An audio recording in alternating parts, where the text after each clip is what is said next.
Good evening, folks, and welcome to another edition of the Pilot Review Show. I am Captain Blade, J52, and there's just one of the merry band of cohorts joining us this evening, but we have our favorite teacher of the Kirby variety. Yes, it is a teacher of the Kirby variety.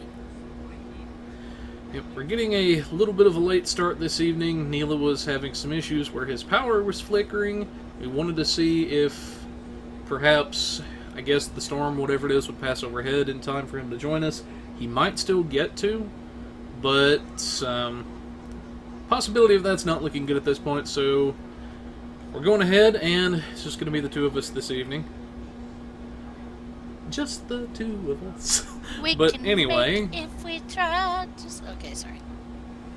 It's a little bit of yeah. Get it out of our systems. You guys know how that goes with this show and everything.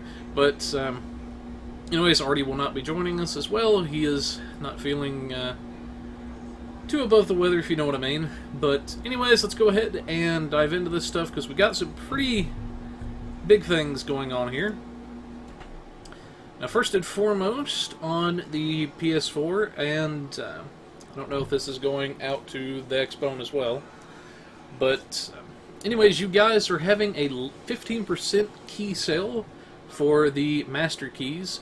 Started on Tuesday, the 27th of February. Will be going until March the 9th. So this will apply to any of the Master Key packages you see. This is the 10-pack and the singular keys. And then I believe this will also apply to the keyring bundle if you guys are getting a keyring bundle. I don't remember if we saw anything in the notes about that for you guys, but that would bring the cost of a 10-pack down to, I think it's 956 Zen. Yeah. And then a single key is 106 compared to the normal 125 Zen. So, pretty decent discount. But, comments, Kirby? Wise man, keep your profit. Command. And there it is. Yeah. The 15% sale is always a good time to go and grab keys, and even better if it's tied in with a keyring bundle promo. So definitely, you know, if you have the Zen, now's the time to use it. Go ahead and buy those keys so you can open those lock boxes. Get that lobby. Yep, but anyways, we will have that in the notes for you guys. Definitely be sure to check that out, especially if you're looking for some low buy or you just want to maybe flip some keys for EC, whatever it is. Now's the good time to do it. Moving along. And I did notice here in the corner. Oh no, this is 28th. Never mind. Getting my dates wrong. Hello. Brain fart. Yes. Okay. But moving along, we have the Sona. Regenerated the Yes. Infinity Lockbox. So the Infinity Lockbox is going to return from February 27th and ending March 6th. So we are currently in an Infinity run, and this is for PS4. Sorry, so PS4 players are currently in an Infinity run, and so this time,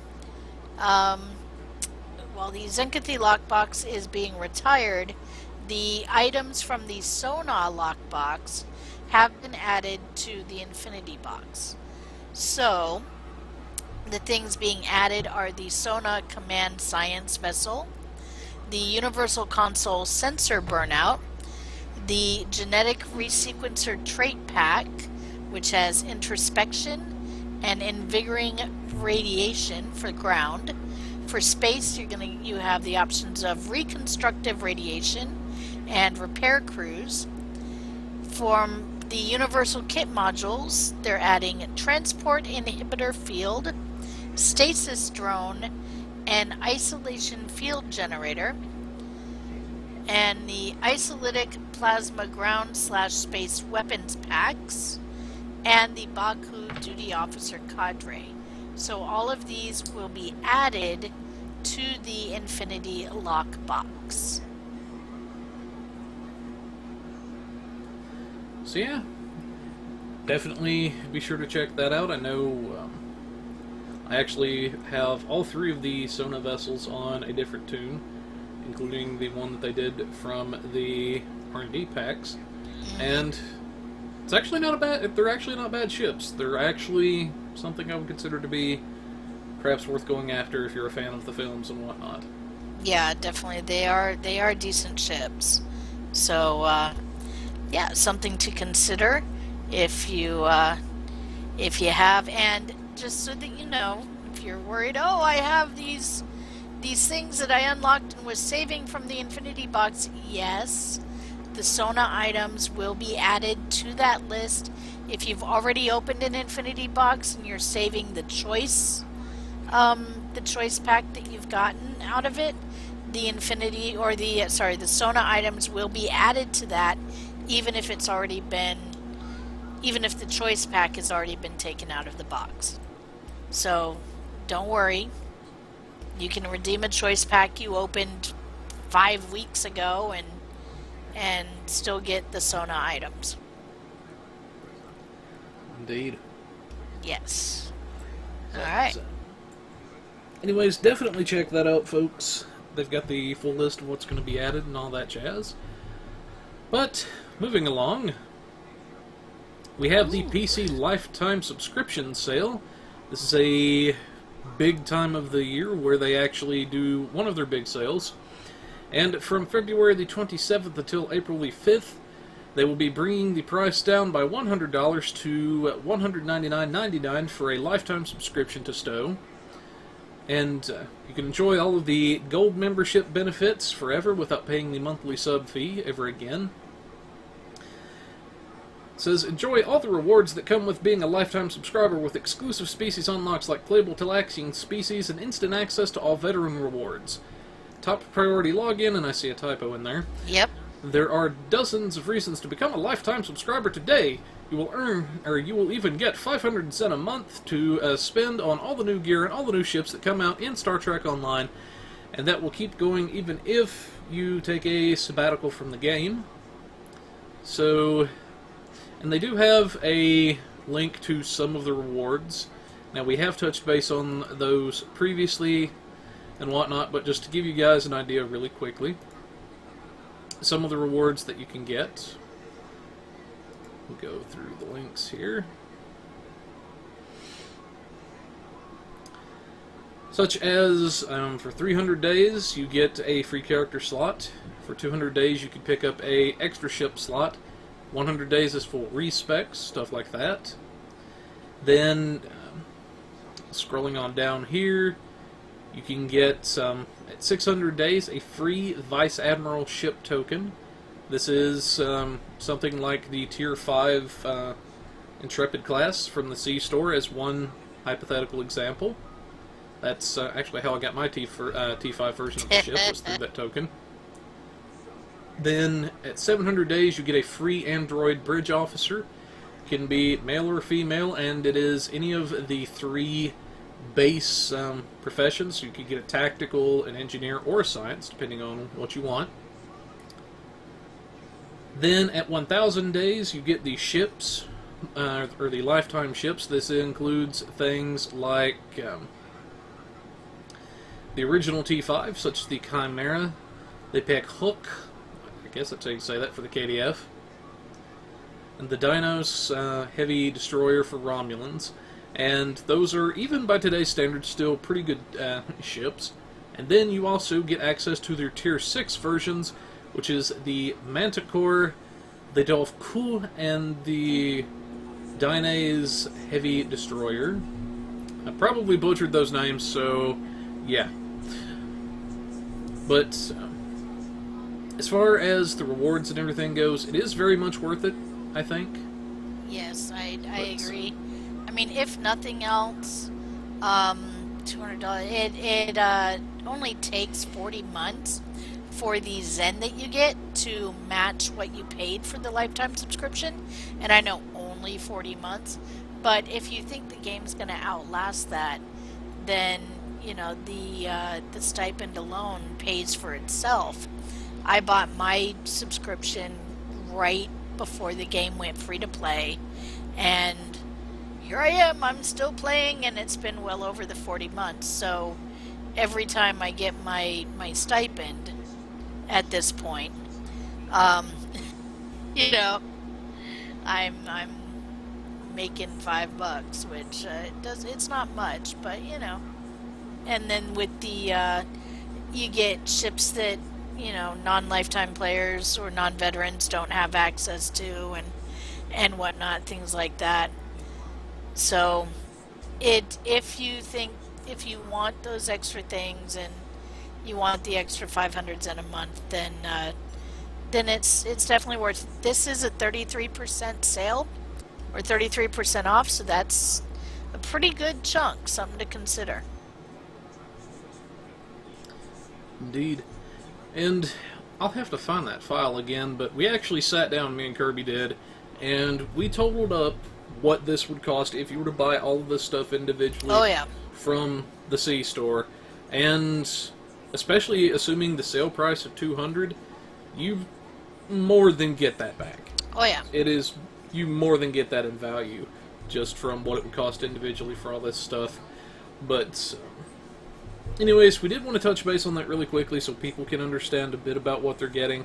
Now, for console players, keep in mind you won't get the 500 Zen per month stipend like PC players will.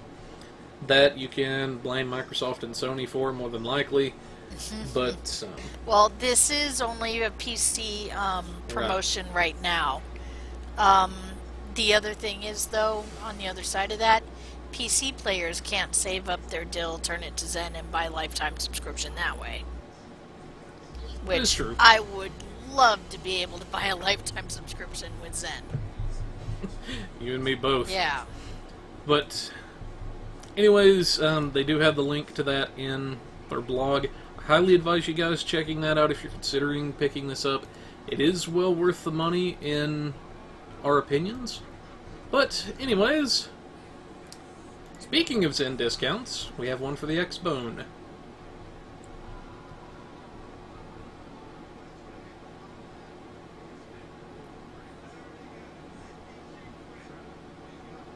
Assuming Kirby hasn't exploded. Oh, sorry.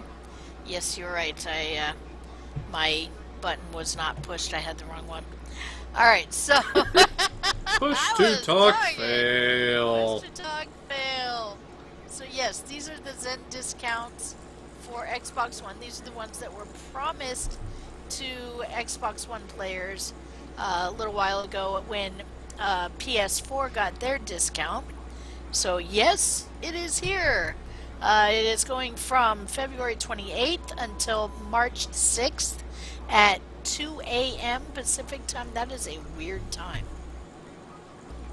You think that might be 12? No. 2 a.m. I'm thinking I would expect to see like 12 p.m.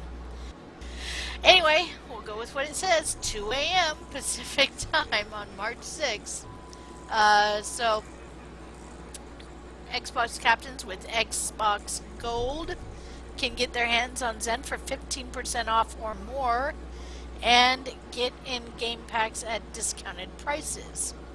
So you can get, for example, 500 Zen, you get 10% off. 1,000 Zen, also 10% off. 2,000 and 5,300 Zen are both 15% off their normal cost. And 11,000 and 23,000 Zen are both 20% off. So there is a pretty good discount with it scaling up the more you spend. So grab the Zen while it's on sale. Absolutely. But I think the 2 a.m. actually has to do with whenever the Xbox itself updates cycles and Possibly. that kind of jazz. It just seems like a weird time. It is. Well, even whenever I was more heavily into console and whatnot, they had weird update times for a bunch of stuff. And I want to think that was one of the times. Okay. I'm not going to swear to that 100%. Yeah, I'm just so used to seeing PC times like 10 a.m. Pacific time or 12 p.m. Pacific time. Anyway. Oh, what do you know? But, Looks like Xbox One has a 33% lifetime subscription sale too. So yeah, we kind of touched base on this already. Yes. But yeah, for console players, now you guys get a subscription sale, lifetime and whatnot. Now you can purchase it through Zen for the consoles and everything, and you can also this for your Xbone is going to be running from February the 28th until April the 5th. You know, like we'd said before when we went over this stuff earlier, it is worth the money to do it. The big difference is, we were saying, is console players, you will not get the 500 Zen per month like PC will. I know that sucks, but again, you can blame Sony and Microsoft for that. But not that I would throw them under the bus or anything. But, okay, maybe a little bit. But in all seriousness and whatnot, there's reasons as to why that is. I know it sucks, but even still, you're definitely getting your money's worth out of this stuff.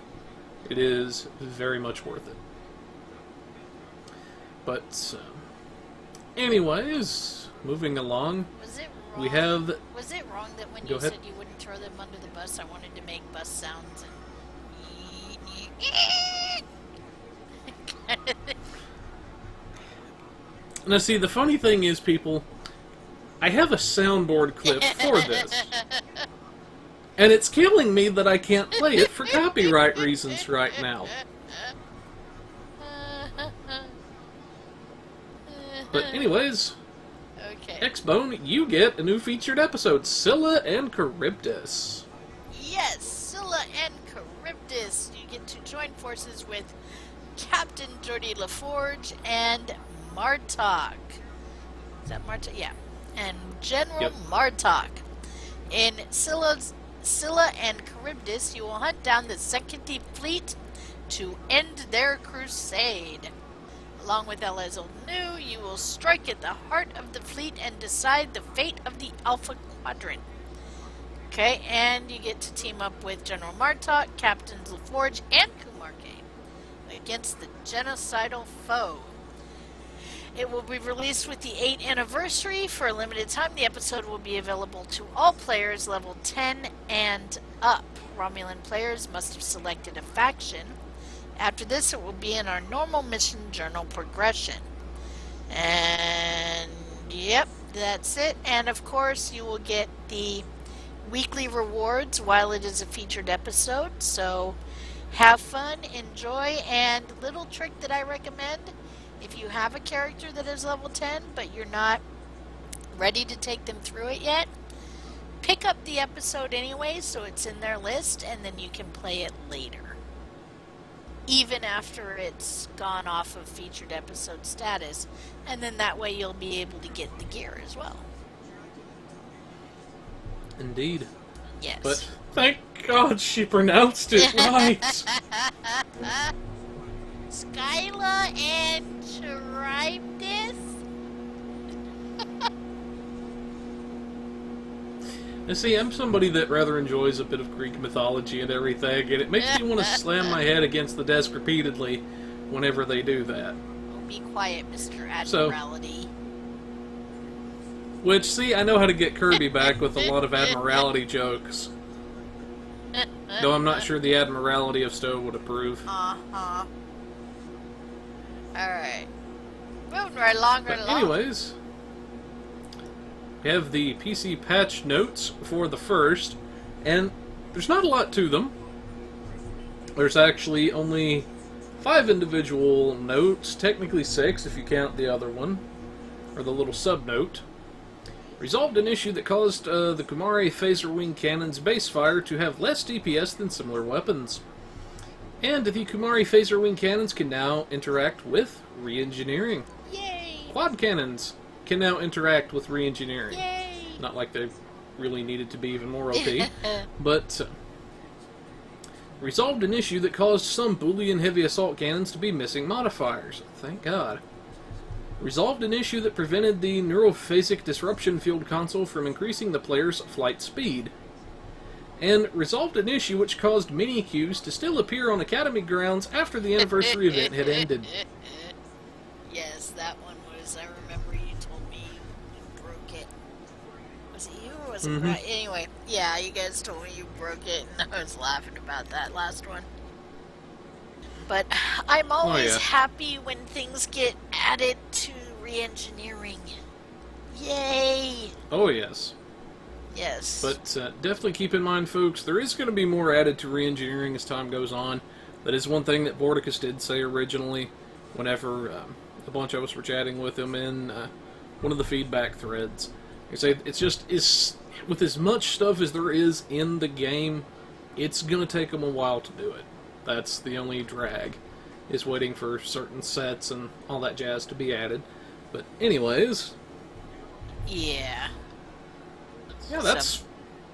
So that's our patch notes. Yeah, moving along. Yeah, moving along. We have a 20% DOF sale for PC. Yes, for PC, our PC Captain's 20% DOF sales. So, from Thursday, March 1st at 8 a.m. Pacific Time to Monday, March 5th at 10 a.m. Pacific Time, you can get a 20% discount off of the following packs: Gamma Quadrant Duty Officer Cadre, Reinforcements Duty Officer Pack, Fleet Support Duty Officer Pack, Romulan Survivor Duty Officer Pack, Delta Alliance Duty Officer Pack, Delta Pack, Federation Pack, and Klingon Pack.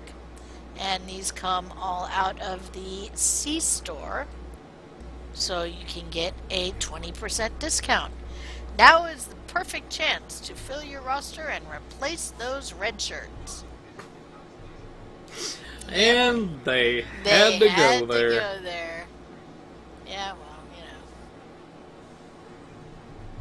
Anyway, so yes, replace those red shirts, grab the packs. I always like seeing this sale because, I grab a few of the cheaper packs and open them up, and you get a lot of white duty officers with these, or quite a few anyway, and you can then turn around and donate them to your fleet for not only a lot of fleet credits, but it helps to fill the projects, which usually get held up with duty officers and dilithium. So yeah. But anyways, Whatnot Now is a good time to pick up some duty officers if you want to do that and everything. And I believe, does this did the Delta Pack, didn't it? Yep, it did the Delta Pack. So yeah, that's that is the one that has the critical chance duty officers and stuff. So yeah, definitely. But if you've been looking for some better duty officers, this is definitely a time to invest, especially if you're after those critical chance DOFs. You might have a chance to get some purple ones out of these. But anyways, moving along, the re-engineering is finally coming to console. And this is the new feature in STO that allows you to re-roll a bunch of the different mods that you have on your weapons. Maybe you've got like the one in the picture here. Well, those mods are all over the place. And you can see the little gif of them re-rolling it to try to get some better mods and everything. You can re-roll most epic mods, pretty much any of the little bitty ones, all that stuff. Now, certain types of equipment can't be re-engineered at the moment. You have warp cores and singularity cores, consoles, kit frames, reputation items. There's actually a couple, I believe, that can still roll at the moment. Yeah. And then some featured episode rewards. I say some because there's a few that actually can be re-rolled at the moment, such as the Bajoran set, and I believe the Dominion Polaron. Dominion Polaron, well, that's not technically a set. But Well, no, but it is a mission reward item. True. So. But anyways, you kind of have to play around with it to see what can roll and what can't. Yes. And everything. But, when you get your item, this is one thing we noticed on PC. If you hover over the item and let the big tooltip come up, it will say right under the description of the weapon, right under the, like, anti-proton beam array, mark, you know, whatever, it'll say salvageable. If it says salvageable, then let me actually pull that up in game for these guys. So you can pull that up and show them. Now, for anybody that's wondering, a couple questions. We're going to touch base on some stuff really quickly for our console players. This is stuff that the PC players had questions about too at the time. Now, one of the big questions is, does salvage take up inventory space? And the answer is no. Now, let me scroll down to the bottom here. You can actually see I don't really have a lot of salvage at the moment and everything. I burnt through most of mine. But you can see it is a currency. It's just under GPL here. And you can see, like I say, I've not got a lot of it, but to access the window, you would go to Upgrade. Then, just under Upgrade, you'll see Re-engineer. Let's see, where is something I can throw a mod? Let's try throwing a mod on this thing. Alright, so I've got a Coalition Disruptor here. Now let's assume I wanted it to go to Crit D times 3. Now what I can do is, each one of these little things you'll be able to see. I can lock or unlock these mods individually.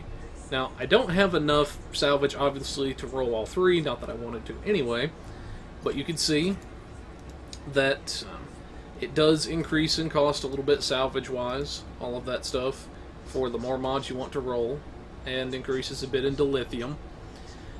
Now, as far as the mods themselves go, you can roll as little as just the one mod. You can roll the entire weapon if you want to. It really depends. If you mouse over, say, the Crit D in this case, I can see what I currently have, and then I can see the potential modifiers that I can get. Such as I could get an accuracy, I could potentially get a critical hit, I could get a damage, and it shows you what it could potentially roll to from that slot. Now, let's go ahead and roll this and see what it gets. Wow, it actually hit Crit D3 for me. I wasn't expecting that. Okay, so yeah. And you can see it's that easy and everything to roll a mod. Now I lock this in place. That Coalition Disruptor is now a Crit D times 3 for me. And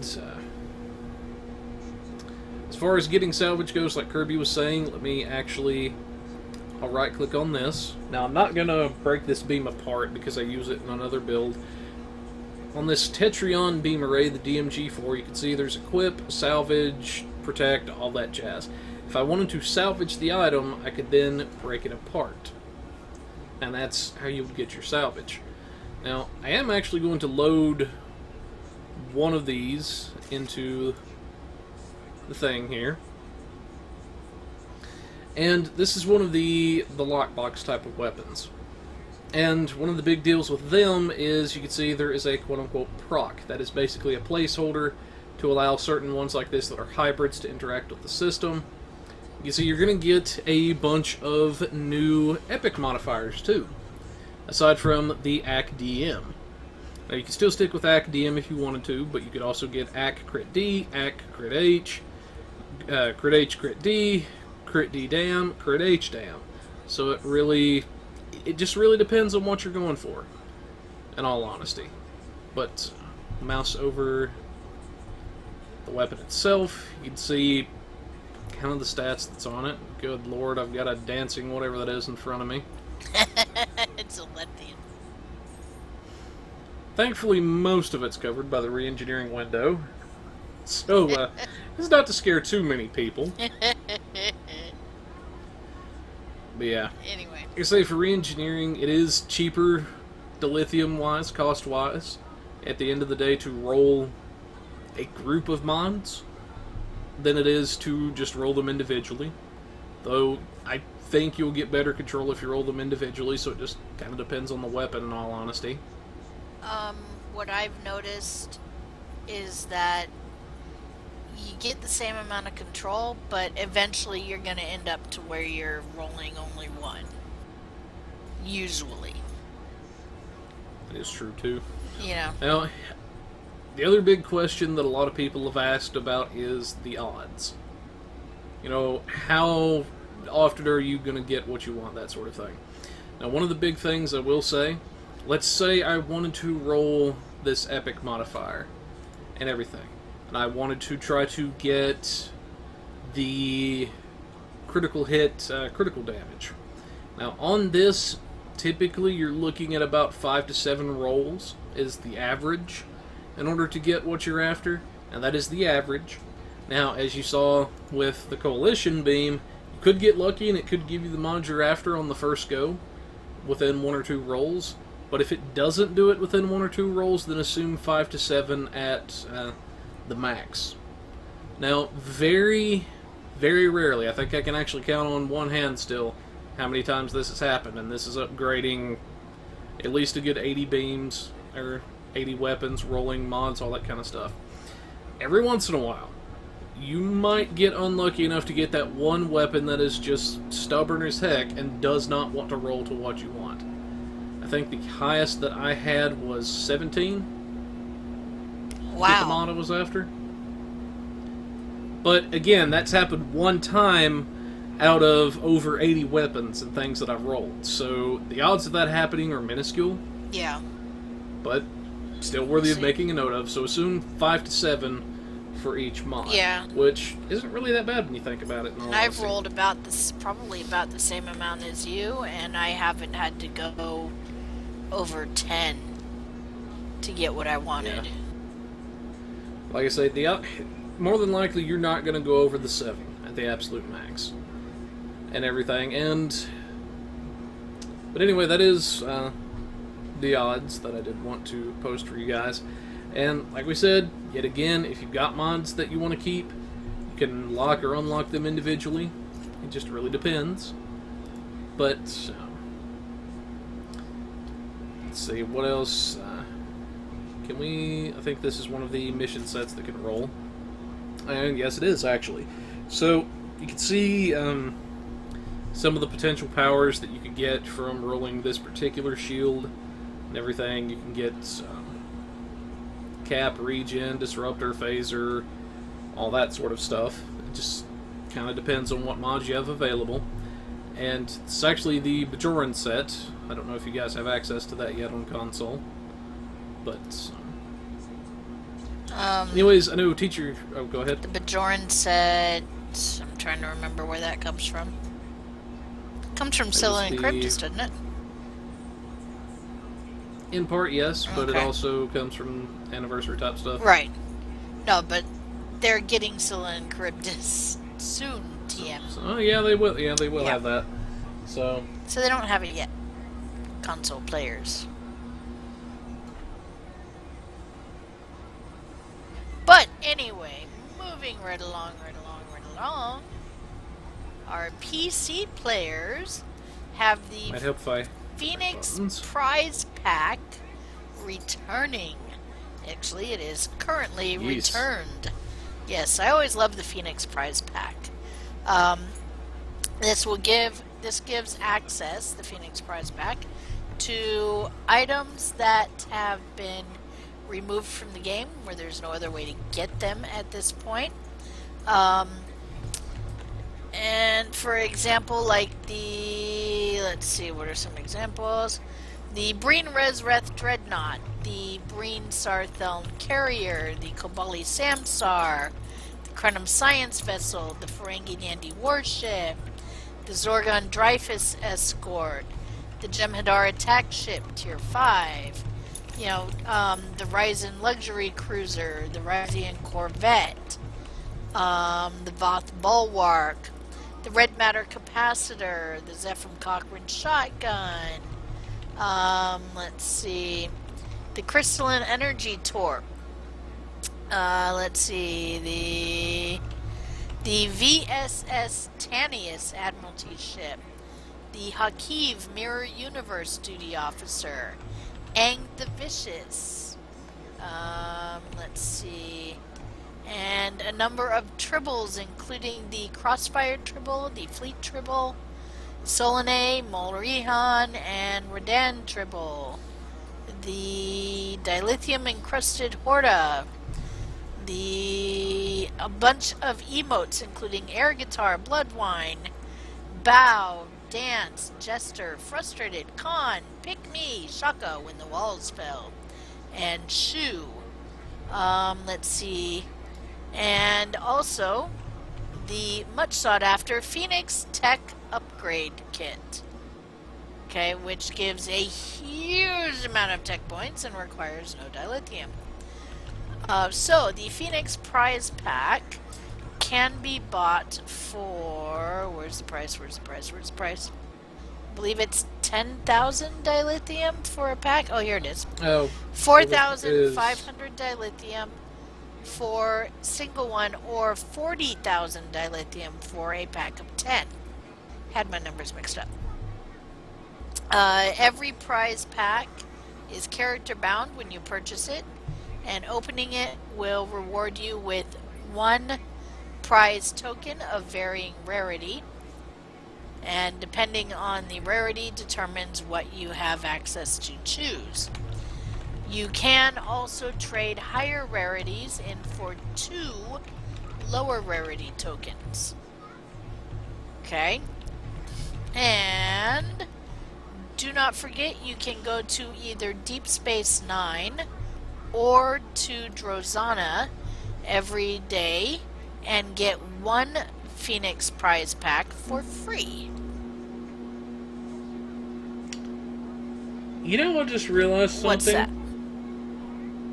I've been forgetting to get my free pack a day. I get my free pack every day. So yeah, as far as some of the ships and everything go, I know there's actually quite a few really good prizes on this list, and yes. some items that have been retired. I know it was actually before this box was released, the only way to get a bulwark was to cough up over 2 billion dilithium. 2 billion EC. I don't know where, I know where I got the lithium from, actually, but yeah, blooper. But yeah, the Voth bulwark, it hadn't been in game in years. Yeah. I think the last time that I had seen a Voth bulwark, like an actual promo for one, was, let's see, when did Delta Rising come out? Wasn't that in 15? Oh gosh, yeah. Sounds It would about have been right. 15, so No, it might have been. it would have been. That's going to rack my brain. But I want to think around 14 is when it come out last. Yeah, because I was going to say, I think I remember talking about it with friends when I was in Oregon, which was for my surgery, which was in 2014. Yeah. Anyway. So yeah, that would have been about that time, yeah. But, amazing, the personal information anyway. you find out on Pilot Review Show. Yep. And also the bloopers you turn into whenever we do this live. And yeah, to our friend in chat, yeah, it happens a lot more than you think, dude. It really does. It really does. See, you get to see this stuff, but there's a lot more bloopers and stuff that goes on behind the scenes, you know. Be it if me or Kirby's doing something for our personal channels, or working with Timberwolf, or working with Boss Man. It happens a lot more than you think. Oh, yeah. Trust me, it does. But, Yes. as far as some of the ships and stuff go on here. Now, for the Epic tier, if you're looking to tank, there is one ship that I would definitely advise picking up, and that is the Kobali Samsar. That will give you access to the Kobali Warp Core, allowing you to complete the 4-piece set bonus, in addition to giving you a pretty dang good Warp Core as well. It'll also give you access to the Regenerative Integrity Field Console, and whatnot, both of which are items and sets that I still use today on most, if not all, of my tanks. But then you've got, if you're somebody that enjoys science, there is the Grenum Science Vessel, which will give you access to the Timeline Stabilizer, which will give weapon haste, stuff like that, whenever you activate it, which can be pretty nasty when you stack it with other bonuses, such as the flagship console from something like one of the Odysseys. Then there's the Sarthelm, which is a pretty good carrier. This is actually the first Tier 6 carrier that we had in game whenever Tier 6 was released with Delta Rising. Then you've got the old T5 bug ship, which is still nasty even by today's standards. So, got some good stuff there. Red matter capacitor. I know Kirby touched base on some of this stuff. But red matter capacitor, if you're somebody that wants a good power boosting device. Crystalline energy torpedo, if you want to use an energy based torp. Very nice. Zephyr Cochrane shotgun. That's a very good one that I personally take into my anti-Borg set. Oh yeah. I usually pair it with the TR sniper. And the good thing about the Zephyr Cochrane shotgun and the TR-116B is the Borg actually cannot adapt to it. They can't adapt to those weapons. The reason being is it's a kinetic projectile versus a energy-based weapon, so it technically goes through the shield. But, yeah, that's some of the rewards. Definitely check it out because there is a lot of good stuff on here and everything. Or our personal favorites, the Phoenix upgrades, which they're universal upgrades, like Kirby was saying, whatnot. They're technically what I consider prepaid upgrades, if that makes sense. But yeah. Now the one thing, they're prepaid if you actually buy boxes with dilithium. If you're like me and you only do the free boxes, then they're free upgrades. But yeah, so that's some of the stuff we have for the Phoenix box. Definitely check that out, guys. Like I say, there is some stuff that is worth going for on here, whatnot, and you can downgrade the tokens if you wanted to a lower grade. So if you got an epic token, but maybe you've already got everything on there, or you don't really see anything you want or anything, you can downgrade that to 2 ultra rares, and on down the line, of course. But you can't actually trade up, sadly, though I can understand why. Yeah. But well, you know, and I'm going to put this out there for the devs. You know, I could see, you know, like how we have with the duty officers, right? You can grind down one duty officer and get 3 of a lower level, right? But they also have where you can take 5 of a lower level duty officer, throw some dill at it, right? And grind that up into a single higher level duty officer. So my proposal is to do something similar where, say you need 4 or 5 of a lower level prize token, and for the cost of all those prize tokens plus some dilithium, you know, maybe 2K, keeping in token with the price of the boxes and whatnot, and you know, take that, you know, charge that amount and be able to, or do a scaling price change. So, you know, you charge more for putting it up to the higher levels. Like it would cost, say, 500 to go from uncommon up to rare, but would cost maybe 1,000 to go from rare to very rare, 1,500 to go, you know, scaling like that. But give us the option, but we have to pay dill for it to do it, and make it cost, say, 5 of each level prize token below to get that single token above. It's an idea, just a thought. I could see maybe something like that, I guess. But yeah, like I say, definitely check out this stuff. It is going to be well worth it for you guys if you're somebody that you got a lot of dill burning your pocket and everything, or you want to go for some of these old ships. But it is well worth it, and we will have this in the link for you guys. Definitely check this out while it's around. These only come around once every couple of months and everything, so yeah. But anyways, moving along, I think it's this one mine. Yes. But anyways, moving along, we have the Discovery Lockbox. This is going to be coming for The console players, though I see they posted in the wrong spot. Possibly, maybe, don't know. And everything, so, oopsie!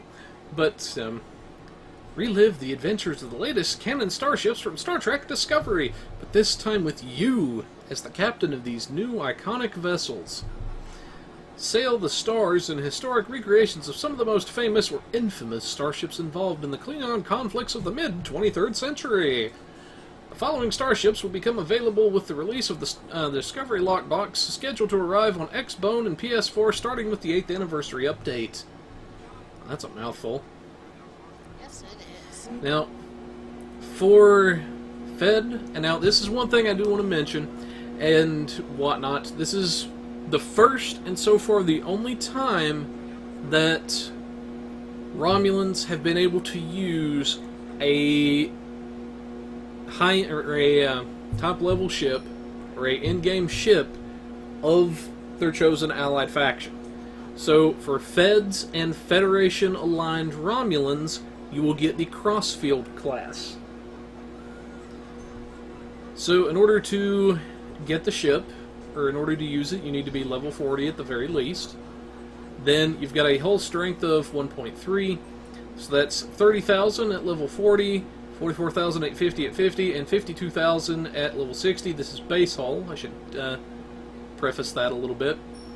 Shield modifier of 1.25. It is a It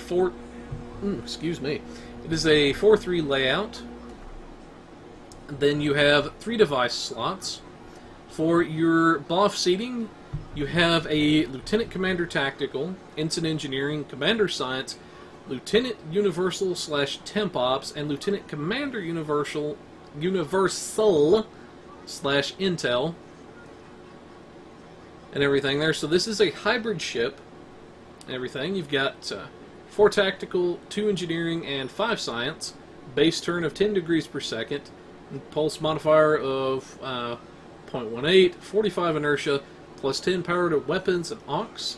It can load dual cannons. You also get sensor analysis and subsystem targeting. You also get a secondary deflector slot. You also get the Mycelium Ambush console.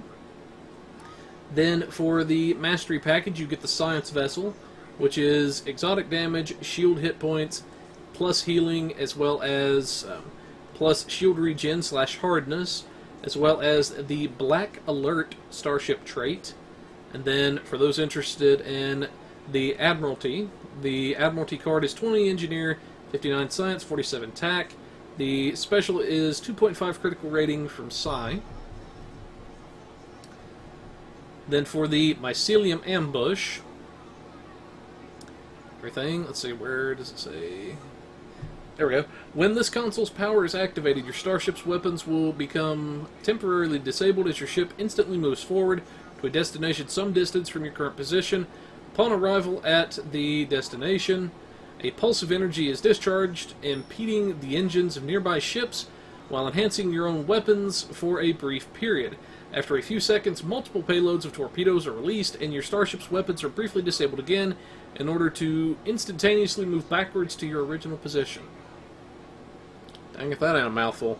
This is also referred to as the Lorca maneuver in reference to the captain that first pioneered its use. And it gives a passive bonus to Control X, Drain X, EPG, and Scientific Readiness. Can be equipped in any console slot and on any starship. That's a new thing they've been doing, but only one equipped at a time. Now, I don't actually own the ship, so I can't show you guys like I would normally do as far as the stuff goes. But for the Black Alert trait, after achieving level 5 in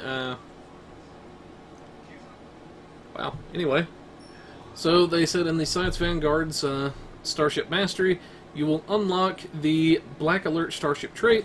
While this trait is active, activating Beam Overload, Cannon Rapid Fire, or any Intel BOF power will allow temporary displaced duplicates of your ship to appear near any foes that you damage over the next several seconds. Each of these duplicates will fire a torpedo spreads at the damaged foe and any other nearby targets. The trait may only activate once every 25 seconds. It says for 12 seconds after activating and everything. Oh, it actually gives us a little bit better description. That's nice. For 12 seconds after activating beam, overload, cannon, rapid fire, or any intel power, weapon damage to foe creates a spore duplicate, which attacks foes up to 2 other foes, dealing kinetic damage or disappearing. Base damage is approximately 4,000 per target at 60. Up to 4 total spore duplicates may be created, max once per 3 seconds. So, wow, that's nice. That actually gives a better description there. Then you have, indeed, then we have the Walker class. This is the low-buy ship and everything. Then this is for the Federation and Federation allies.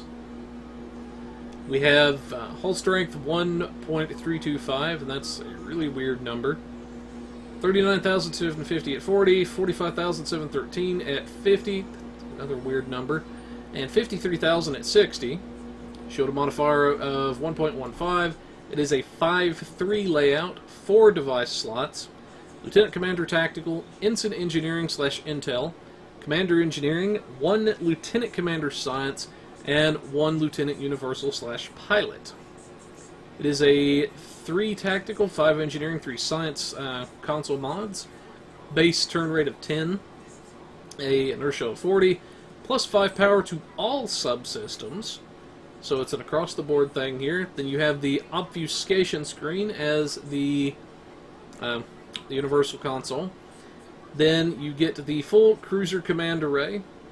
This is the strategic maneuvering, shield frequency, weapon system efficiency, and tracked fire. Then you get the Cruiser Command, or the Cruiser Mastery package, which is kinetic and physical damage resist, regen. Then you get energy and radiation damage resist, max hit points for the hull, and the Vulcan Hello. Admiralty card is 68, 29, 29, plus 8 psi per tack or psi ship. Then the Vulcan Hello, upon entering combat, plus 20 energy, weapon, armor pin, or words.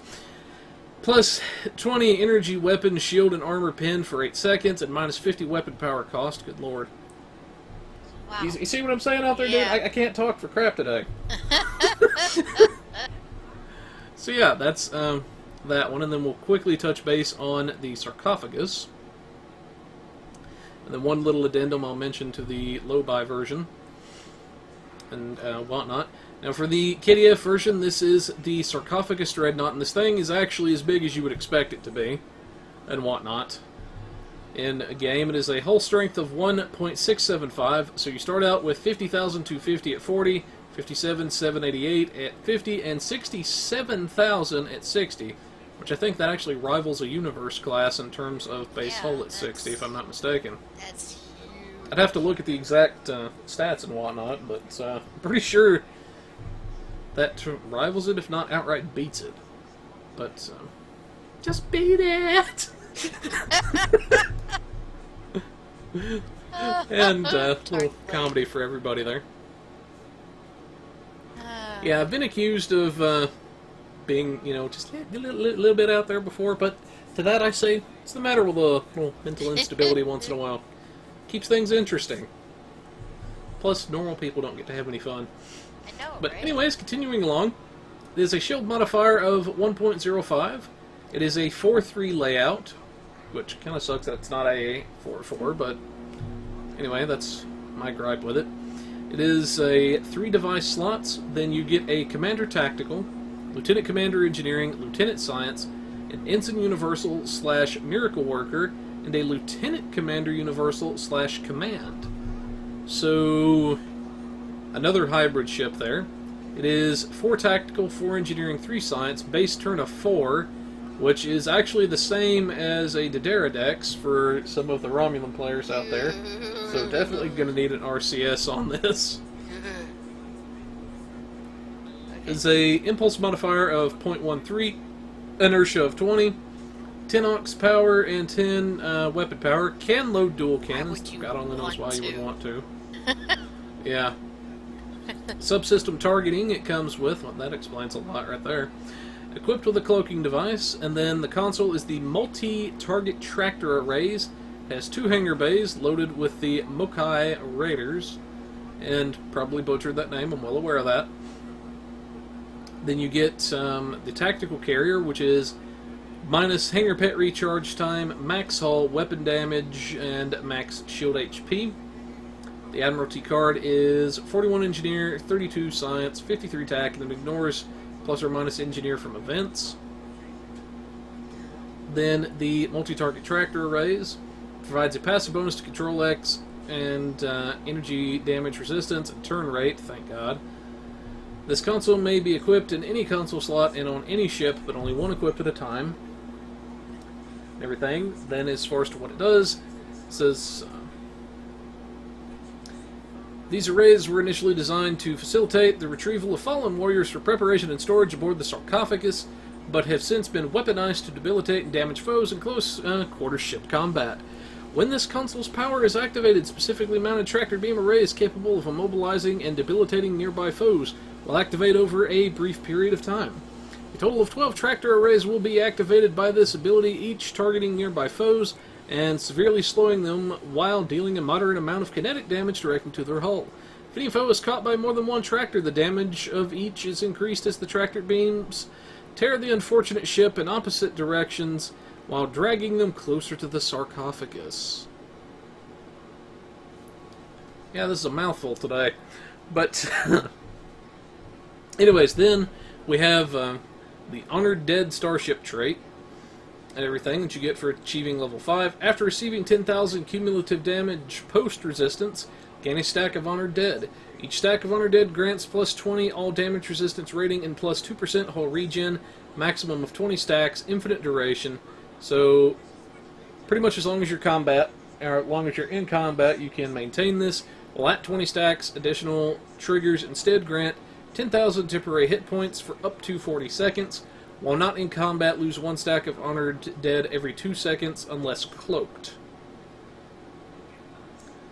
Then there's a little addendum I'm going to make to that trait, but yeah, you get that stuff there. You can get some other stuff. I'm not going to read those, everything that you get and what everything does, but you can get for the ground, you can get the universal laws for lackeys, brutal, impetuous, words, but context is for kings for space, duelist fervor, quite a bit of stuff I'm going to encourage you guys to look over. You can get various weapons. You can also get the new, what is known as the linked weapons. Sensor linked, integrity linked, and brain farting on the last one. But basically, those are weapons that you can pick up. They have a static buff that you can get. But anyways, yeah. So, I think I've yacked enough for just a minute. Thoughts from you, Kirby, before I add the little addendums? Yeah, this lockbox has a number of good things that come out of it. Definitely take a look at the Honored Dead trait, guys. That is, whew, that is a good one. I do like the fact that Romulans can take advantage of their faction starship, so that's a good thing as well. So, what are your addendums, Darkblade? Well, one thing I would mention as far as the low-buy ship, now, since the KDF can't actually use the Walker, you can, however, get the various stuff, I believe, from a low-buy pack.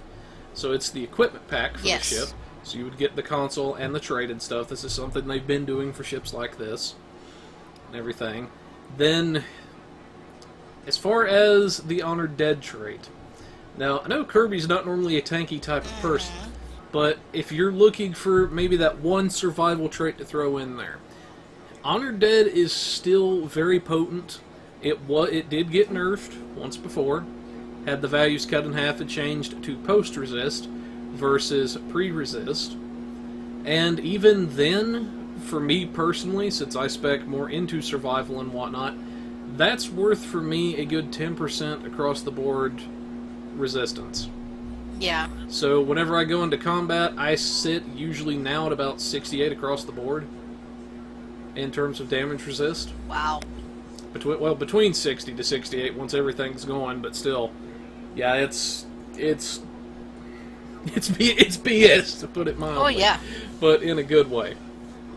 So yeah, if you're a Fed player, definitely pick that up while it's cheap. You won't be sorry. I promise you guys that, and everything. But that's the little addendums I did want to add there. But yeah, definitely check these ships out. You won't be sorry.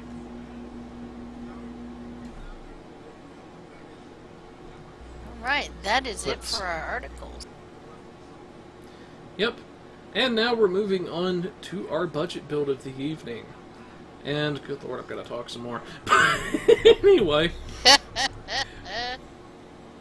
Normally there's the other host, so I don't have to talk myself stupid, if y'all know what I mean. Yeah. But, and I know we're kind of running longer than normal as far as this week's show, but there's a lot of big stuff to get through. Now for this week, this actually came about in part due to a discussion I was having with some of the crew on Kirby's TeamSpeak, and this involves the Geneva Command Battle Cruiser. And how do we turn this thing into a tank? Yes. And for this week, we went with a bare bones version of the Geneva tank build.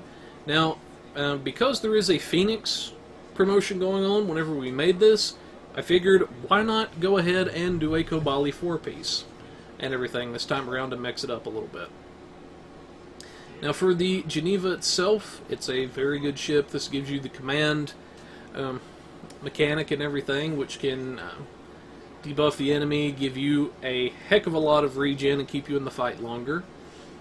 Now for this particular ship and everything, like I said, we're doing a bare bones budget. Now bare bones assumes a maximum EC spending limit of 2 million EC. Everything else must be free, or as cheap as absolutely possible. For our forward weapons, we went with phasers and everything this go around. We've utilized the Quantum Phase beam array, and also the Quantum Phase torpedo up front, and we also have 2 of the DMG ×2 phasers from the Everything Old is New mission. Then in the rear of the ship, we have 3 more of our DMG ×2 base phasers. Then we also have the very rare trilithium enhanced Omni and whatnot, so we will be utilizing that, and hopefully y'all can't hear that neighbor dog barking up a storm. Just a little bit. Yeah, okay. Which, not enough to be distracted. yeah. Okay, good. So, yeah, like I say, there's the neighbors and everything, they used to breed dogs and whatnot, and that kind of stuff. Which, to be fair, they're usually good dogs and whatnot. They just like to yap, if you know what I mean. And considering where I live, it's actually kind of good, because if there's a coyote or anything out, they'll let you know. But anyway, enough distractions aside. Now, as far as the trilithium stuff goes, I'll take a look at that in just a minute and explain why, along with the quantum phase stuff. We'll explain why we have those. But for the shields, the engines, the deflector, warp core, all of that stuff, now this is the Kobali 4-piece. In my opinion, still the strongest tank set in game, and whatnot, which is what I would consider a tier 1 tank set. Now I'm in the process of explaining what I would rank as to what. I'm making a bit of a table. I've been getting Timber's input, been getting Kirby's input and everything on how I would rank stuff, which is my personal opinion. But for this particular set, the reason why we're going with it as far as the tank goes now is because of some of the buffs that it gives you, specifically the set bonuses and whatnot. Now for the shields, the engines, and the deflector, you get those from the Dust to Dust mission, which means you've got to run through that maze and shoot the little bridges and everything, which Kirby absolutely hates. I remember when that mission actually came out, I ran it 48 times across all of my tunes. You are crazy. I think that was its breaking point, folks. Running that maze 48 times. Not to mention doing like the young Harry, the All the old times Harry. I've done it since then, too. Not to mention the young Harry, the old Harry, the crazy Harry, the evil Harry that he had to contend with. I mean, you know, come on, it'd drive anybody nuts 48 times. Well, I saw the potential in the set whenever they released it is a good set. Yeah. But, anyways, that's where you get the shields, the engines, and the deflector and whatnot. We'll take a look at some of the stats in a second whenever we get time to explain our set bonuses. Then the warp core itself, as well as one of the consoles, actually come from the Kabali Samsar. Now, this was an anniversary ship some years ago, and it was actually one of the first command ships that we had in-game that had access to the command specialization when it was released. Yes. So, that's what we have for our shields, engines, deflector, and weapons and whatnot. We'll take a look at our set bonuses in a moment. As far as devices go, you have 4 on the ship. We usually think of them as personal preference and everything. However, a device that we do always recommend, because you're probably going to pick it up if you're doing all of the story missions anyway, is the Subspace Field Modulator. Now, the Subspace Field Modulator you get from the Skirmish mission. It will give you a free neutronium's worth of resistance and everything whenever you activate it. And it also does debuff you for a minus 400 protonic damage resist. Now, there's not a lot of enemies in the game that use that damage resist, or use that damage type, but there's enough of them that it warrants making a note of. Because you very well could, you know, be a double-edged sword depending on who you're fighting. And then, like I say, some other devices you could use, maybe some of the crafted batteries, like an exotic particle flood, what's the one for beams? Brain farting. But, oh, Lord, now you got me brain farting too. So we're chaining the brain farts together. Yes, Energy amplifier. Thank you. There we go. I was just about to look Actually it up. went in game because that was gonna rack my brain if I didn't go in game and look at it. But anyway, like I say, you've got a good bunch of devices to pick from. As far as the engineering and console layout goes, you've got 4 engineering, 4 science, 3 tac. For your engineering consoles, we picked up the Trillium D plating from the Ragnarok mission. Now, what is so good about the Trillium D is it gives a good bit of resistance, and it's also basically a neutronium slammed together with a field generator. So it gives a good chunk of damage resist, as well as buffing your shield capacity, in this case. Then we also have our Universal Quantum Phase Converter. This completes the 3-piece with our Quantum Phase set. And one of the big reasons why we use the console, aside from the 3-piece bonuses, is the fact that it basically functions as a 4th tactical console and everything that you can pick up from the phaser boost that it gives. Then we also have our reinforced armaments. This also comes from the Beyond the Nexus mission. And the big chief reason we use this particular console is for the power transfer bonus that it gives. It is basically a EPS power transfer console. Well, essentially what it is. And gives us a 2-piece bonus, which we'll take a look at in a second. But it's nice because it lets us regen our power a little quicker, transfer it between systems, all that jazz. Then we have a conductive RCS accelerator, and this is actually the only item that we spent EC on for this build. This is about 500k EC and whatnot. This is to get just a little bit of extra turn out of the ship and whatnot. I like to think they have a decent turn rate already, but for me personally, they need just a touch extra. And this is why we went with this.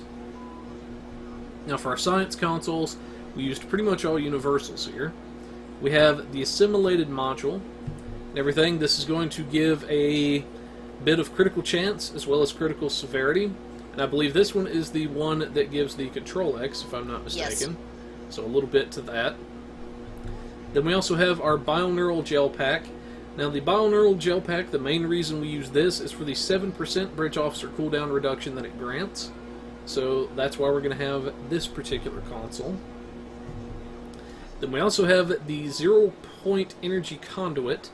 This gives a bit of drain expertise, as well as the boost to critical chance. Brain farting hard still. And then we have our regenerative integrity field from the Kobali Samsar.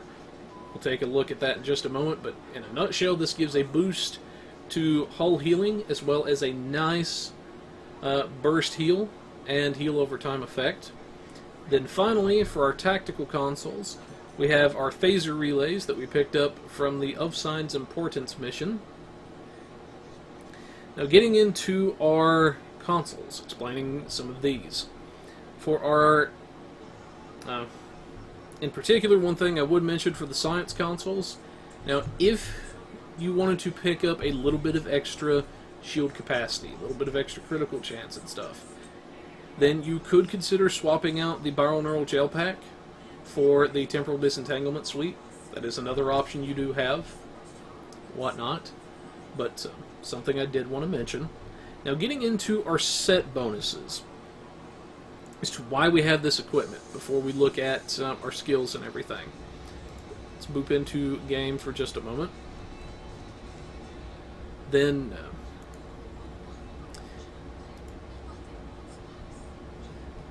for our this is the console that we get from our brain fart. The Beyond the Nexus mission, you get by having the Omni and the console, you get the speed tweaks, which is a 5% firing cycle haste for energy weapons that you're going to have as a static buff, and plus 15 flight speed. So you're getting a bit of a speed up on your weapons, enabling you to deal more damage, which in turn can translate to more threat.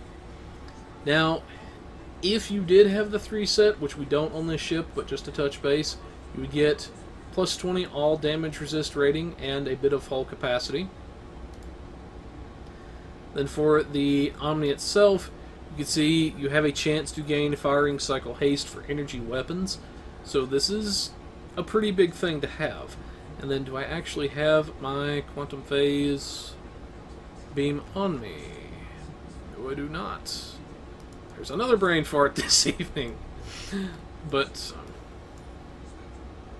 anyways, we'll take a look at the Kobali stuff really quickly, and then I will grab that out of the bank, because that's going to annoy me. But now keep in mind, the ones that I have are maxed out, and everything that you're going to see.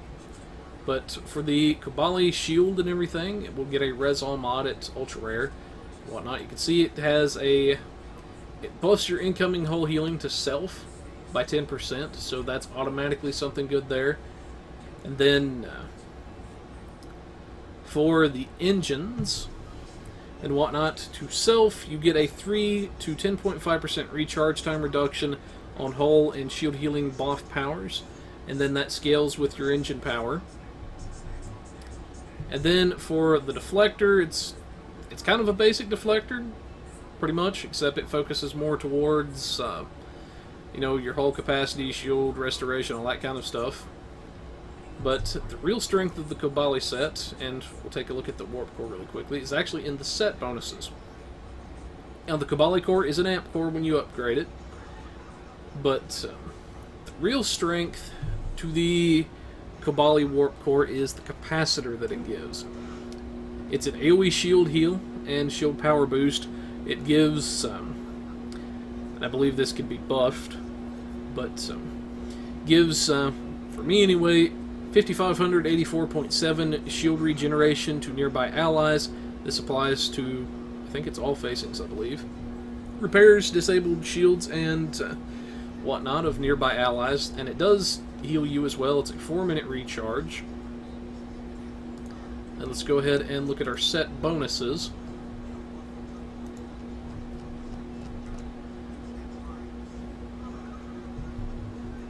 So, for the 2-set bonus, you get the Kobali Reactive Hull Regeneration, which it says 0.6 hull regen. That's because I'm at full health right now and on the ground, so the numbers are going to be a little diluted. It increases as your hull HP decreases. Then you get the Reactive Nanite Screen. When receiving damage while at 25% or less hit points, 100% chance to apply the Nanite Screen, which is 15,000 temporary hit points for 15 seconds. Can occur once every 2 minutes. Then this is the piece de resistance for the set, which is the 4-piece. It affects friend and self up to a maximum of 20 people. It's a 5-kilometer sphere, 2-minute recharge. When receiving energy damage, nearby allies receive hull healing equal to 20% of the incoming damage for 15 seconds. So this quite literally has pulled my rear end out of the fire more times than I can count. So if you're taking a lot of damage and whatnot, you could pop this to essentially cheese it and get some massive healing out of this. I know Kirby's seen me go from near dead back to full just off of this particular power alone. So consider you've got, since you're going to have access to all 4 pieces, you'll have the shield capacitor of the warp core, you'll have this force set, then you'll have the regenerative integrity field, which is one thing I did want to touch base on as well. Now the regenerative integrity field, it's a heal over time. Now it does give you a burst of healing up front, which the heal effectiveness increases as HP decreases. So it gives you an upfront burst of healing. Then you get 100% of your directed energy damage as healing for 10 seconds, triggers up to 5 times per second. There is a minimum of 385 hull restored and a maximum of 3,079 hull restored. And it does share a bonus with the command ship consoles. So you could potentially get the 2 set if you used the Geneva console, which would give you a bit of extra kinetic and energy damage resist and 30% flight turn rate if you wanted to use the Tachyon Pulse platform. But something I did want to mention. So I'm going to boop off of my bridge and grab that beam, because that is going to annoy me.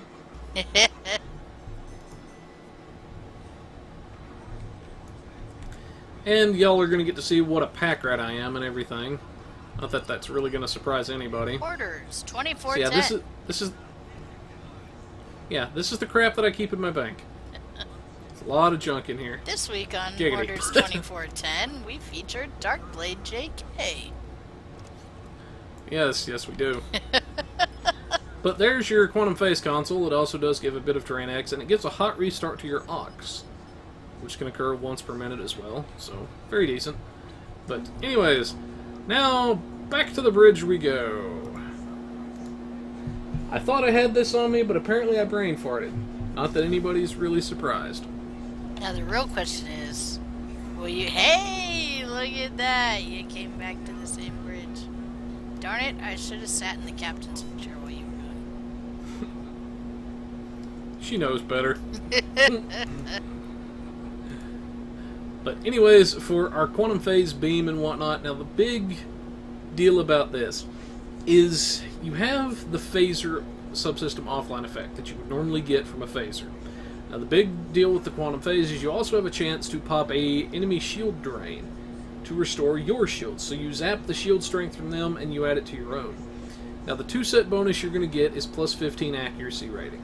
Now it's not the greatest as far as that goes, but it will also double the potency of your Quantum Phase weapons shield drain, meaning you're going to drain more shields, and doubles the potency of the Quantum Phase high yield shield heal. So that is one thing that you do have. Now the big strength of the Quantum Phase set is the Quantum Destabilizing Beam, which is a nasty little piece of work. And now it's a 2-minute recharge, and the numbers are actually going to be a bit distorted since we're on the ground, but it does a pretty good chunk of phaser damage per second for 10 seconds. To the foe, it is minus 2 all subsystem power per second for 10 seconds, and then to you, you get plus 2 all subsystem power for 10 seconds, and that will stack. This is one of the things I really like about the Quantum Phase set. It is a very strong weapon set, because not only does it get the proc of the extra healing and everything that affects the torpedo, which in and of itself it would be a strong, a decent set if that were the only thing, but now it gets essentially the effect of a console as well, and both of those are the 3-piece bonus, so it's a really strong weapon set if you're using phasers. Absolutely. Yeah. And you can actually buff this heal, or you can actually buff the 3-piece with additional EPG, additional Brain X. So it is a nasty piece of work. And this is, you know, whenever you're absolutely going for broke and you want something dead right then and there, this is one of the buttons you're going to hit. Definitely. And the that is also affected by phaser damage boosting consoles. So sweet. But like I say, I know we spent a little bit of time in game, but I did want to go over the set bonuses and explain why we chose to use them and everything. Because that is a question that comes up quite often. Yes. Yes, why this particular stuff? But anyways, that's what we have as far as our equipment and everything, and as far as our set bonuses go. Now, as far as our skills go and everything, it's pretty much a standard build. You've seen us use a lot, sort of a jack of all trades. I actually use a build similar to this and everything. Now, we have 2 points into hull and shield capacity each. That's going to give us additional HP to each of those areas. We also have 1 point into shield restoration and hull restoration each. That's going to give us additional base healing. Then we have 3 points into advanced energy weapon training. That's going to be free damage to our beams and things like that. We have 2 points into improved EPS flow. That's going to give us a little bit of extra power regen, let us transfer easier. Impulse expertise, because this is going to give us some extra turn rate and all that jazz. We have improved control expertise and improved drain expertise. This is going to improve the potency of our gravity wells and our draining-based effects. Then we have the advanced targeting expertise for some free accuracy. That's going to offset the accuracy penalty to various firing modes like Thaw and Cannon Scatter Volley that were introduced as of Season 13. Then we have advanced defensive maneuvering. This is going to be free defense rating, making our ship harder to hit. Then we have the 3 points into our hull platings, which is free damage resist just by having this. Then we have advanced shield hardness, 3 points into it. That's going to reduce the damage taken to our shields.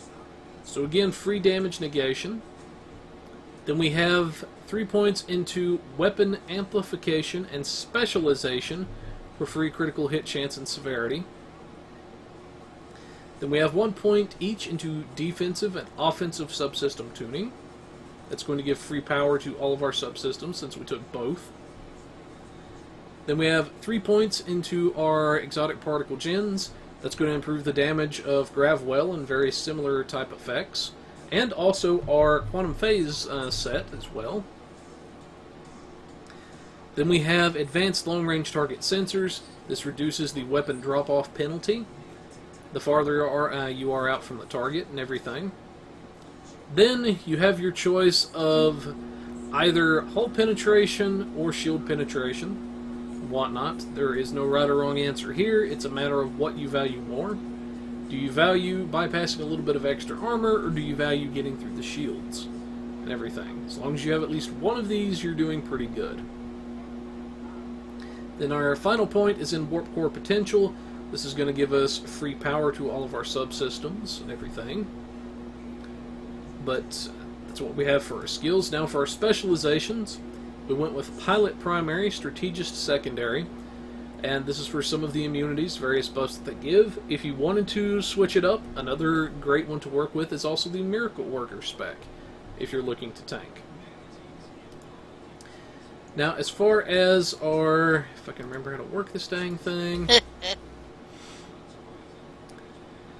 Then we have our personal space traits. For this, we have Accurate.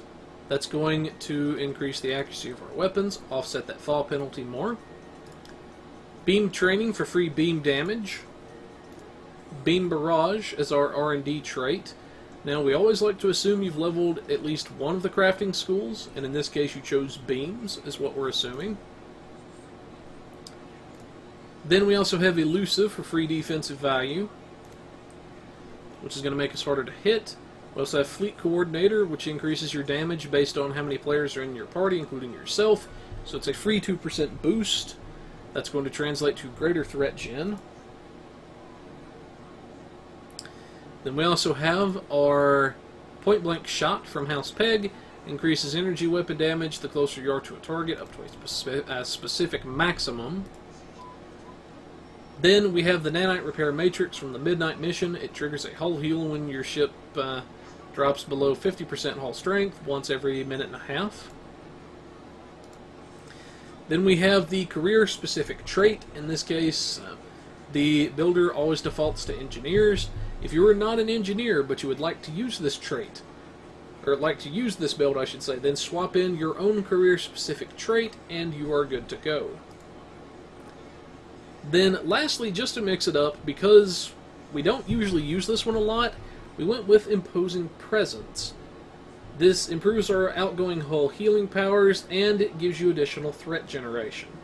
So, something to mix it up a little bit, and everything, so we're not using always the exact same traits. Then for our starship traits and everything, we have the best defense, also from House Peg. Your attack patterns grant you a hull healing buff along with their normal effects. Then we have the improved pedal to the metal. While you're at full throttle, you're going to build up a damage buff. Then we have unconventional tactics. Activating Brace for Impact increases your damage for a short period of time. That also comes from the Strategist tree. For our Space Rep, we have Advanced Target Systems for free severity. We have Advanced Engines, which is going to make the ship a little bit easier to turn and whatnot. And we'll stack with our RCS. If you think you've got enough turn, you could consider something like... where is it at? You could consider the Particle Generator Amplifier, or perhaps the Chronocapacitor as a viable alternative. Or even the new Kara power auxiliary power configuration defense. You can run both at the same time. So that's some options if you feel you've got enough turn.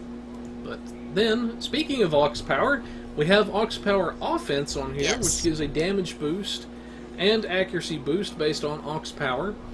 Now this is going to be good. That's going to translate to free threat as well as free damage.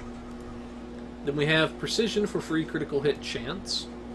For our active reps, we have Anti-Time Entanglement Singularity, which is a nice AoE kick in the pants to the enemy. Then we have our Biomolecular Shield Generator. This regenerates ship shields as well as reduces damage taken by for ships in the area. This is a little green ball you see a lot of people use in ISA and everything. Then we have the Deploy Sensor Interference Platform.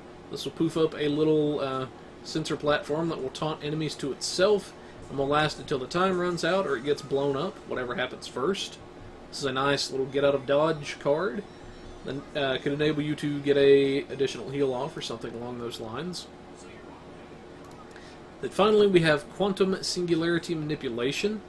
This will increase all of your science stats by 100 for the time it's active, as well as giving a temporary cloaking effect.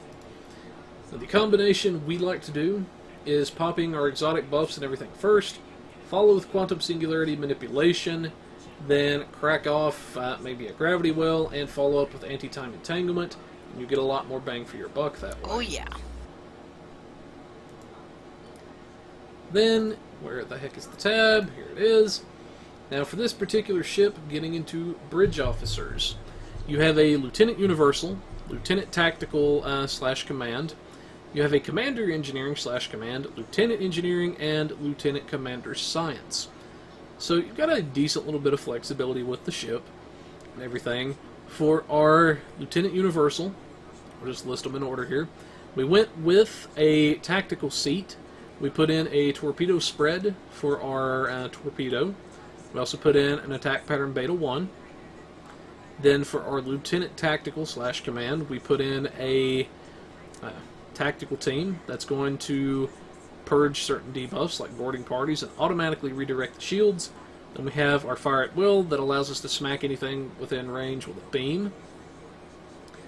Then for our Lieutenant Engineer, we have the Engineering Team, which is going to restore a bit of our whole HP. as well as purge things like the viral matrix that the Iconians love to throw out. Then we have emergency power to weapons 2. This is going to allow us to get an increase in damage to our energy weapons and free weapon power. Then getting into our commander engineering / command, this is where the build starts to shine, and you get a lot of survival potential out of this seat. First, you have your overwhelm emitters. This is going to debuff the enemy shield regen as well as buffing yours.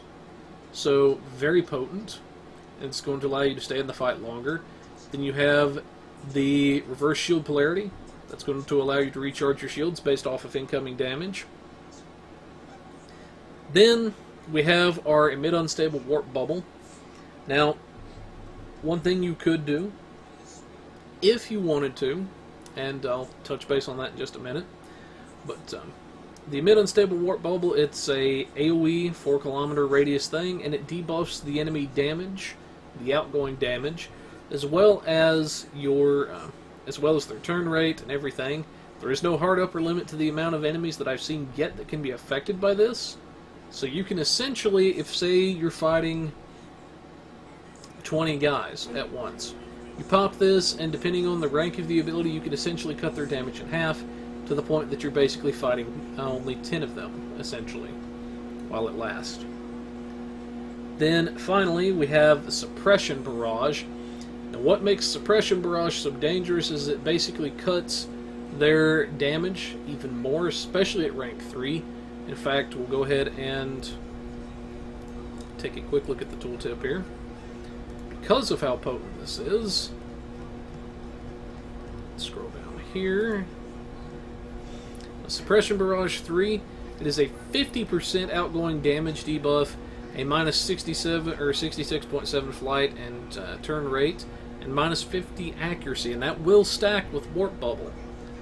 So you're essentially, especially at rank 2 Warp Bubble, you're cutting their damage by 83%. I was actually kind of surprised not to see Rally Point marker in here instead of Suppression Barrage. But either way, it's a good option. Mm-hmm. And the Rally Point marker in this instance, and whatnot, you could do it. Mm-hmm. It's just, I felt you get so much healing elsewhere that you could justify it in this case. But Rally Point is another good one. It's the little octagonal looking thing you see people use that will give some healing and whatnot. And it removes all debuffs. But that's what you have here. Now, one option you could do, if you think you can get by without the Warp Bubble, you could swap the Emergency Weapons 2, turn in Emergency Weapons 3, and pick up a Warp Bubble 1. So downgrade it a little bit and swap if you think you need to. Then finally, for your Lieutenant Commander Science, we have a Science Team 1. This will recharge the shields a bit, purging certain debuffs like subnucleonic-based effects. And we have Hazard Emitters, which is going to remove things like Pouring Plasma Fire, giving a heal over time and that stuff. And then finally, we have the Gravity Well 1. Don't really think that needs much explanation, but it sucks everything into one spot and does exotic damage. But anyways, we'll touch base on our costs and everything really quickly. For our total cost, we spent only 500,000 EC. For total dilithium, you're looking at 49,500. That assumes that you've got an epic prize token from the Phoenix pack, as well as getting our reputation consoles. You're looking at about 7 days total build time due to dilithium, and that's assuming only one toon is refining dilithium per day. But yeah, that's our budget build for the evening. Thoughts, Kirby? No, actually, it's a pretty solid build. As I said, I might switch out Suppression Barrage for Rally Point marker if I needed the extra healing, but yeah.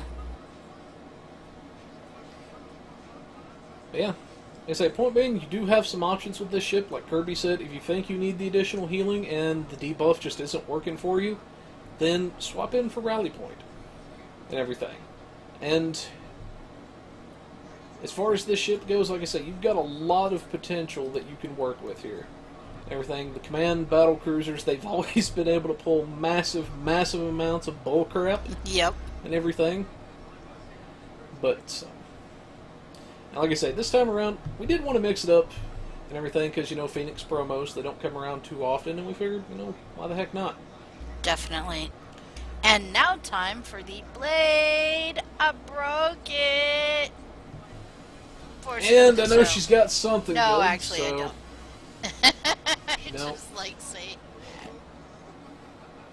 Yeah, as far as our Bugs Corner go and whatnot, now I have heard some... This is an interesting one I'm hoping you guys can help me with. Is I have heard some people saying that when they go into combat, they've had items unequipping themselves. And everything. Strange. Such as, it may be a device slot, it may be a weapon. It just kind of depends. So, I'm hoping if any of you guys have seen that, you know, let me know so I could try to pass the relevant information on to the devs. Because, like I say, they don't like bugs and stuff in the game any more than you or I do. And whatnot. But, that's the one major thing I would say. It's been, like I say, I guess kind of quiet lately. Not been getting as many bug reports and everything, which is fine. But if you do have a bug, you know, feel free to pop onto the forums. Let them know. They'll, you know, go into your appropriate platform. Let them know, you know, hey, I'm on Xbone, this is what's going on, all that kind of stuff. If you've got screenshots and video, that's better. Or you can, you know, pass along the info to one of these screwballs on the show. They'll see to it that I get it. Or you could pass it to me directly. Everything at DarkBladeJK in game. Any chance I get to go, Blade, I broke it. I love it. Or just to annoy Timberwolf, you could send it to him too, and then he'll send it to me. Not that I would throw him under the bus or anything. Okay, maybe a little. But, oh, sorry. And there's the bus sounds. But, anyways, like I say, do let me know, because that is a serious, serious bug, and I want to get that one squished. And break out the raid! Yeah. But, anyways, we'll have all this in the notes for you guys, but we're coming up on the final segment of the evening finally. We've ran quite a bit longer than I wanted to, but there was a lot of important stuff to get through for console and everything. That's right, but So, we saved the best for last. So, what have you got for us this week, teacher? So this week, my Teacher's Corner, basically it's a follow-up to last week's, which was donating to fleets. So this week, I highlighted the fleet gear that is available from the Starbase in this week's Teacher's Corner. So I show you where in the Starbase to go to get it. And it's not just focusing on gear, because I also went and showed that you can get duty officers and boosts and whatnot. So I highlighted pretty much everything that's available from the Starbase itself and whatnot. So basically, if you donate to your fleets, this is some of what you can spend it on, which is why it's a follow-up. So yeah, so part 2 in the series.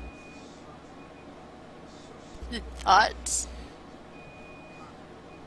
I'm definitely glad you touched base on that stuff, especially the duty officer thing, because, you know, as a fleet leader myself, that is one of the things that I have seen hold up some of the projects, is the duty officers and everything. Because a lot of people, they don't realize that it's there. They don't realize, you know, hey, I can go here. Now, the downside is you do have to spend a little fleet credits, but you're actually going to make a good chunk of that back. Yeah, you will. So, yeah, and the good thing is they don't require provisions. I know.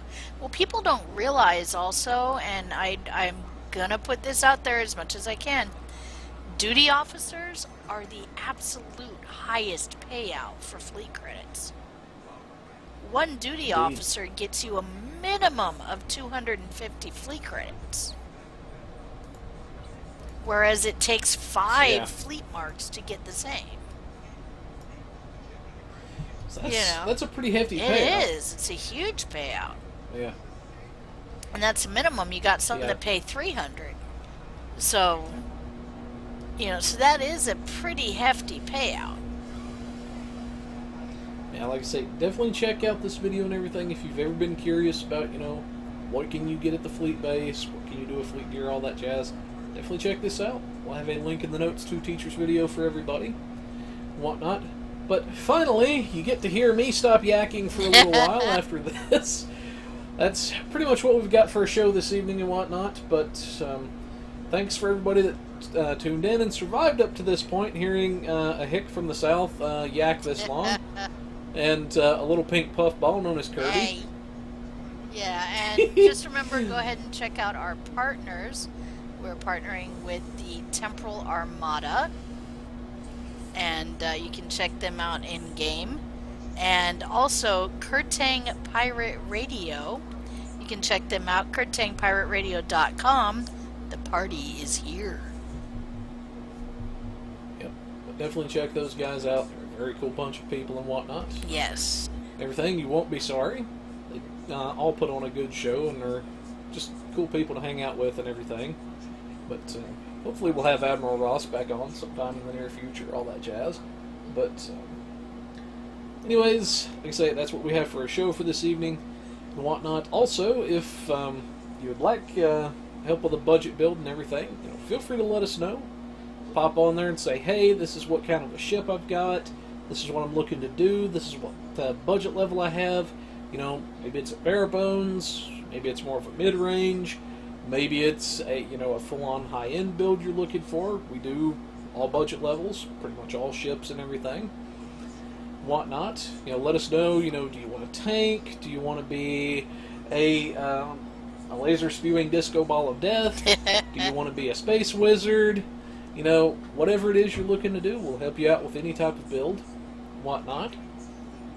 If you feel that your build and your gear is in order, whatnot, and maybe if you could just get to that one little spot a little quicker and everything, and you want to iron out your piloting, improve a little bit, feel free to submit a brief little video clip if you're piloting to us through the website and whatnot, and we'll take a look at that, and we'll try to help you out.